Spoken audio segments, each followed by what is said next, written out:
തൃശൂരിന് അഭിമാന നിമിഷം സമ്മാനിച്ച് പുതിയ വലിയ ഇടയന്റെ തിരഞ്ഞെടുപ്പ്.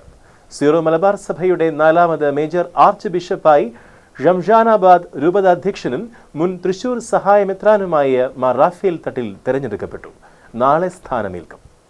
സീറോ മലബാർ സഭയുടെ 4ാമത്തെ മേജർ ആർച്ച് ബിഷപ്പായി ശംഷാബാദ് രൂപതയുടെ മെത്രാനായ മാർ റാഫേൽ തട്ടിൽ പിതാവ് തിരഞ്ഞെടുക്കപ്പെട്ടിരിക്കുന്നു എന്ന സന്തോഷ വാർത്ത അറിയിച്ചു.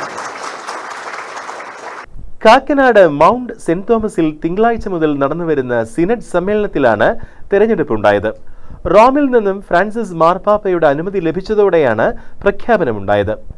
മാർ ആന്റണി പടിയറ, മാർ വർക്കി വിധേയത്തിൽ, മാർ ജോർജ് ആലഞ്ചേരി എന്നിവരുടെ പിൻഗാമിയായാണ് മാർ റാഫേൽ തട്ടിൽ സീറോ മലബാർ സഭയുടെ മേജർ ആർച്ച് ബിഷപ്പ് പദവിയിലെത്തുന്നത്.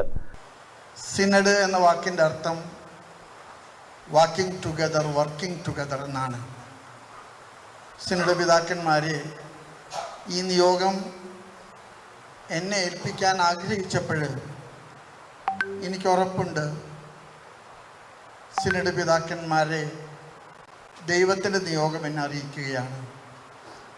ഞാൻ യോഗ്യത കൊണ്ടോ കഴിവ് കൊണ്ടോ ഏറ്റെടുക്കുകയല്ല, പക്ഷേ ദൈവത്തിൽ ആശ്രയിച്ച് പിതാക്കന്മാരുടെ എല്ലാവരുടെയും സഹകരണത്തോടും നമ്മുടെ വൈദികരുടെയും സമർപ്പിതരുടെയും നമ്മുടെ ദൈവജനത്തിൻ്റെ മുഴുവൻ സഹകരണത്തോടു കൂടെ ഇത് ദൈവാഗ്രഹിക്കുന്ന പോലെ നിർവഹിക്കാൻ പരിശ്രമിക്കുമെന്ന് ഞാൻ വിശ്വസിക്കുന്നു.